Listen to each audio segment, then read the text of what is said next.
2-3 বছর হয়ে গেল, অনেকটাই কষ্ট হয়। তো যাদের ছোট বাচ্চা আছে যারা জানে অবশ্যই। এত জিনিস একসঙ্গে দেখে মাথাটাই তো একদম খারাপ হয়ে গেল।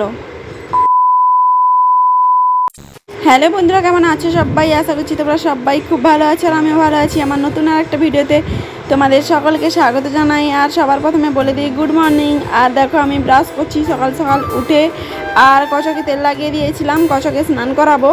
তো ওর জন্য আমার জন্য অপেক্ষা করেনি, ও একদম একাই চলে গেছে স্নান করতে। আর জামা কাপড়ও ডুবানো আছে, সেগুলোও কাচতে হবে। আর ওর খালি দৃশ্যটা দেখো, যে ও জল দেখলে চান করার সময় আমাকে কতটা বিরক্তি করায়। ও একাই চলে গেছে স্নান করতে।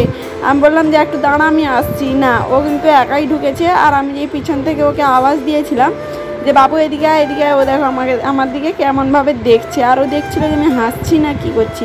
সকালে মাছ বিক্রি করতে এসেছিলো, তো এই মাছগুলোই নিয়েছি, এই চিংড়ি মাছগুলো। তো এগুলোও এখন পরিষ্কার করতে হবে। ভাবলাম যে আগে কচকে স্নান টান করে ওকে খাইয়ে দিয়ে একদম রেডি করে দিই, তারপরে বাকি কাজগুলো করব। তারপরে তো দুপুরে খেয়ে দিয়ে শুয়ে পড়েছিলাম, সেটা তোমাদের সঙ্গে শেয়ার করা হয়নি। এখন সন্ধ্যার সময় বেরিয়েছি, তো কিছু জামা কাপড় নিয়ে মানে সেলাই করতে হবে, তার জন্য যাবো বলে অনেকদিন থেকে যাওয়াই হচ্ছিল না। আমিও বেরিয়ে পড়েছি, কচকেও রেডি করে দিয়েছি। তো দরজা বন্ধ করবো বলে ওকে পাশের রুমে ছেড়েছিলাম, আর ওকে দেখো এভাবেই রেডি করেছি। এখন আমরা যাচ্ছি মার্কেটে। তারপরে দেখো মার্কেটে গিয়ে তো মানে এগুলো দেখে আমার তো পুরো মাথা ঘুরে যাচ্ছে। যে মানে আমি কিন্তু বেশি বড় বড় কানেরগুলো পরতে ভালোবাসি না, আমার ভালো লাগে না। ওখানে যে এইভাবে সাজিয়ে রেখেছে না, সেটাই আমাকে ভালো লাগছিল, তার জন্য আমি ভিডিওটা করেছিলাম। তারপরে সত্যি কথা বলতে গিয়ে আজকে আমি এসব কিছু আনতেই যাইনি, আমি জামা কাপড় সেলাই করতে গেছিলাম। আর ভেবেছিলাম যদি কিছু সবজি পাই তো নিয়ে আসবো। তো যেটা বাবা সেটাই, আমি কিন্তু কিছু নেইনি। আমার 2-3টা জিনিস মানে নিতে ইচ্ছে করছিল, তো আমি ভাবলাম যে না, একদিন সময় করে পরে আসবো, তখনই নিব। আর দেখো এখানে তো যেন লিপস্টিকের মানে মেলা বসেছে, এরকম মানে যে রঙটা তুমি খুঁজবে সেটাই পাবে।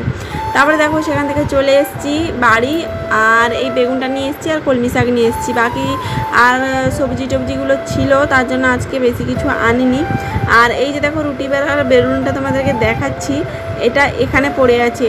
তো তোমরা এটা কার কাজ নিশ্চয়ই তোমরা বুঝতেই পারছো, এটা হলো আমার কচশোনার কাজ। তারপরে দেখো সেখান থেকে এসে চেঞ্জ করে ভাত বসিয়ে দিয়েছি, আর তরকারি করেছিলাম চিংড়ি মাছ দিয়ে, আলু বেগুন সজনে ডাঁটা দিয়ে ঝোল করেছিলাম। তো আজ তোমাদের সঙ্গে একটা কথা শেয়ার না করে পাচ্ছি না, তো তোমাদের সঙ্গে কিছু শেয়ার করার আছে, তার জন্য তোমাদের সঙ্গে বলতে এলাম আজকে এইটা। আমি আর ভিডিও ছাড়বো না, তো ভাবছিলাম অনেক, মানে আগেও ভাবতাম এরকম ছাড়বো না, তাও কিন্তু মানে ছাড়তাম, ভিডিও আপলোড দিতাম। তো তারপরে দেখলাম যে আজকে 2-3 বছর হয়ে গেল কন্টিনিউ ভিডিও ছাড়তেই আছি। তো আগে যেরকম করেও বানাতাম, তো এখন যেহেতু একটা বাচ্চা আছে, তো বাচ্চাকে সামলে তারপরে ঘরের কাজ করে মানে এখন মানে অনেকটাই কষ্ট হয়। তো যাদের ছোট বাচ্চা আছে যারা ভিডিও বানায়, তো তারা জানে অবশ্যই।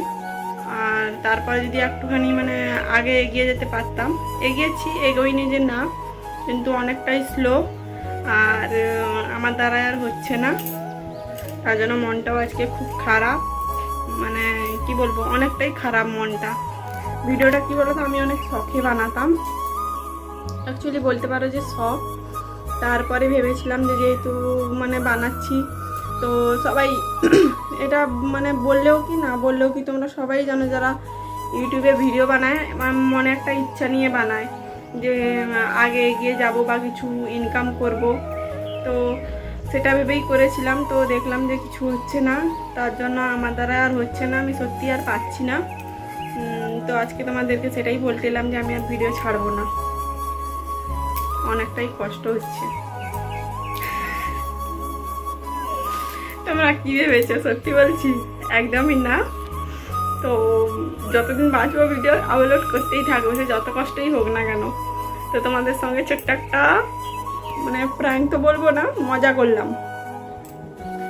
তো কষ্ট তো হয় ছোট বাচ্চা নিয়ে ভিডিও করতে, সেটা তো তোমরা জানো। তবুও যত কষ্টই হোক না কেন, আমি ভিডিও আপলোড করতেই থাকবো। সে যে আমাকে পছন্দ করুক অপছন্দ করুক, আমি তো কন্টিনিউ আপলোডই দিতেই থাকবো।